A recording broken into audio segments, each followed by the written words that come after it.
नमस्कार साथियों, स्वागत है आपका अपने यूट्यूब चैनल पर। दोस्तों, आज हम बात करेंगे भारत के राष्ट्रपति के बारे में। पार्ट 2 है। पार्ट 1 आप लोगों ने देखा था। भारत के राष्ट्रपति के बारे में कॉन्स्टिट्यूशन में जितने भी अनुच्छेद दिए गए हैं सबके बारे में हम तो अनुच्छेद 56 तक दोस्तों हम देख चुके थे। अनुच्छेद 57 क्या कहता है? दोबारा या पुनर्निर्वाचन। जो व्यक्ति राष्ट्रपति का पद धारण कर चुका है या कर रहा है वह उस पद पर पुनर्निर्वाचित होने का पात्र है, अर्थात किसी व्यक्ति को कई बार राष्ट्रपति चुने जाने पर कोई संवैधानिक रोक नहीं है। इसका सबसे बड़ा उदाहरण क्या है दोस्तों? हमारे देश के प्रथम राष्ट्रपति डॉक्टर राजेंद्र प्रसाद, जो कि लगातार 2 बार राष्ट्रपति निर्वाचित हुए। अभी तक कोई लगातार 2 बार राष्ट्रपति निर्वाचित नहीं हुआ। उसके बाद आता है अनुच्छेद 58। अनुच्छेद 58 क्या कहता है दोस्तों? योग्यताएं। राष्ट्रपति बनने के लिए किसी नागरिक के पास क्या योग्यताएं होनी चाहिए? सबसे बड़ा कारण कि वह भारत का नागरिक होना चाहिए, पागल या दिवालिया ना हो, 35 वर्ष की आयु पूरी कर चुका हो, लोकसभा का सदस्य होने की योग्यता रखता हो, किसी लाभ के पद पर ना हो। तो भारत का राष्ट्रपति होने के लिए क्या है दोस्तों? कि भारत का नागरिक हो, पागल या दिवालिया ना हो, 35 वर्ष की आयु पूरी कर चुका हो, लोकसभा का सदस्य होने की योग्यता रखता हो और किसी लाभ के पद पर ना हो। यह था अनुच्छेद 58। अनुच्छेद 59 क्या कहता है दोस्तों? दशाएं या शर्तें।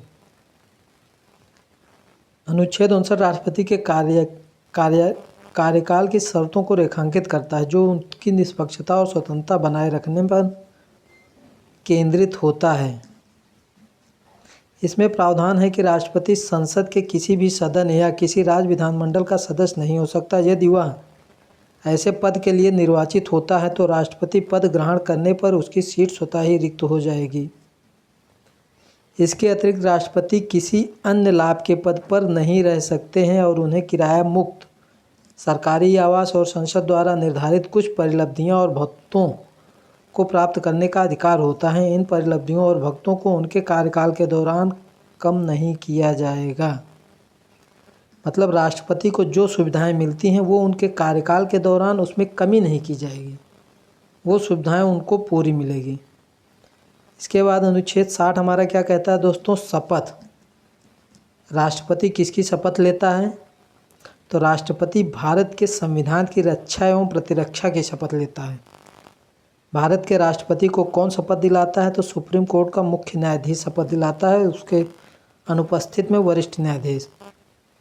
राष्ट्रपति किसकी शपथ लेता है? तो संविधान की रक्षा एवं प्रतिरक्षा की राष्ट्रपति के शपथ का प्रावधान कहाँ है? तो 3री अनुसूची में है।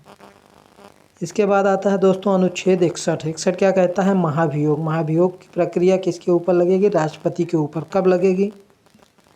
भारत का राष्ट्रपति संविधान का उल्लंघन करेगा या संविधान का अतिक्रमण करेगा तब उसे 14 दिन पूर्व सूचना देकर संसद के किसी सदन में महाभियोग का प्रस्ताव लाया जाएगा।